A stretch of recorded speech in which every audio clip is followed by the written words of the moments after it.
friend Gil Alberg and I went on a little artifact hunt this past Monday and came up with a pretty amazing variety of pieces that I want to take a minute here and show to you. Um, Again, there was an extraordinary piece, and that being pictured here, which is a pestle for grinding. It is a full 7.5 inches tall, 3.5 inches thick. It is solid granite, and it is heavy. It's about 12 pounds, and it was used as a pestle. It was used on all sides, though, for grinding and what have you. Okay, so coming over here, the next really cool find is this miniature. This is a miniature moose or rabbit. Gil thought it was a moose. I thought it was a rabbit. It is fired clay, and it was from near the homestead of Judge Andrew Miller, who lived in that particular area in the 1830s, and it could have very well been from his household, which is pretty cool. Variety of arrowheads and stone tools. This is obsidian. Very unusual to find obsidian here. It had to be imported from out west, and we do know that they had extensive trade routes. Gil found that piece. Very nice. I thought this was obsidian, but it's not. It's just a dark waxy chert. Then we found some really nice knives. Gil found this knife, which has a really good cutting edge. It could have been hafted, but I'm not sure. It would have been very effective either way. Either way. Let's see, what else have we got here. Found some blades. That's a blade. These are micro blades. They're called because of how small they are. Again, used for cutting and what have you. I found for the first time out there a few pieces of very small pieces of pottery. You can see the cord mark on it where it was wrapped on the outside to break up any air pockets in it. Three small pieces of pottery, but I was delighted to find them. Then also we found 5 bases for arrowheads, which helps determine the age of a site somewhat. There's a stemmed base there. There's a notched base here. And these other two here would have been triangular points. I'm not sure what that one would have been. It would have probably been a notched base also. Wonderful finger pestle here. Where can I set this? Just a minute. Put that back. This is a finger pestle. You can see on the base discoloration from whatever it was used to grind up, scooped out there, so to speak, and it was used as a finger pestle. And again, a good indicator of that is not only its shape, but also the remnants on the bottom of what was being ground up. Lots of other pieces. These are pieces, historic period pieces. These again are from Judge Andrew Miller's homestead and date back to the mid-1830s. They're square cut nails.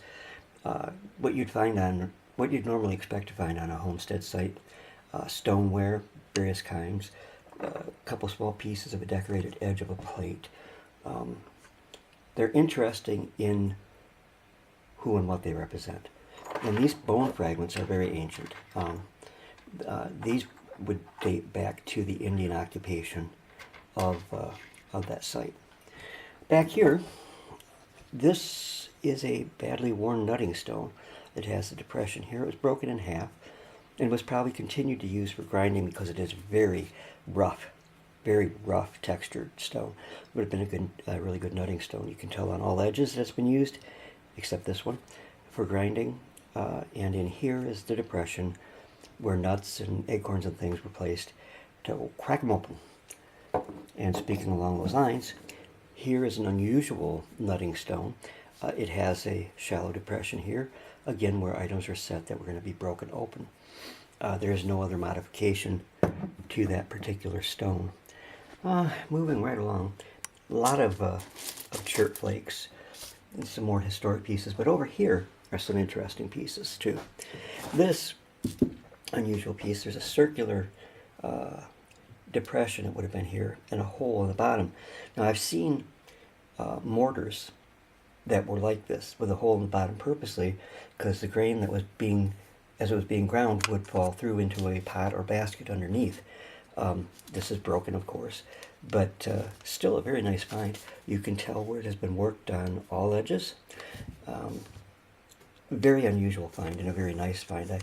I've only seen examples of these in photographs. Okay, moving on here. I found a lot of grinding pieces out there. This is a grinding piece that's been broken. It was used on all edges, again, for grinding. It wasn't modified specifically by anyone, but its shape was changed. It's pitted, what have you, from the process of grinding whatever it is they needed ground up.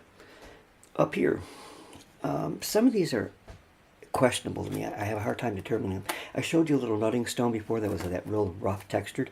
This is also that same rough textured stone, and it shows signs of having been used for grinding, especially on this edge and this edge, but it doesn't show the extensive use that some of the other pieces do. I thought out in the field that this was a mortar, but it has the rim like a mortar, but I question it being, elevated on this side and depressed over here. It seems like it would have been evenly done if it was a mortar. However, you can on two sides see grinding marks where it was used for processing food products. This piece, I tell you, this is another one. It's this same material, very rough, very gruff, and it stands like a pestle would. You notice on the other one it stands at an angle, and pestles usually do stand on an angle owing to the way the material was ground and the way the woman pushed on it to grind the material. So it is my belief that this is also a pestle. You can see grinding marks, as I said, all the way around it, but I believe that it was used as a pestle. Okay. There was one other piece in particular I wanted to show y'all, and I don't see it lying here right now, so we'll have to come back to that later. One really awesome thing. With my back and shoulder problems, I have a hard time carrying heavy things. I said this weighs about 12 pounds.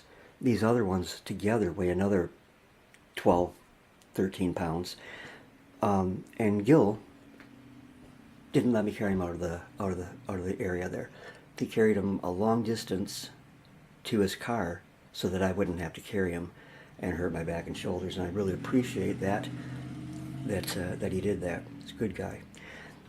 And then, before we started the hunt, he said, "Dennis, I found an arrowhead for you, or it's a spear point." And he brought this out, and it's really cool. It's made out of resin. It's got a wolf on the front, and it's in the shape of an Indian arrowhead. So that definitely will go in my collection, and that I thought was pretty nice of him to bring over to me. So that's it for this time.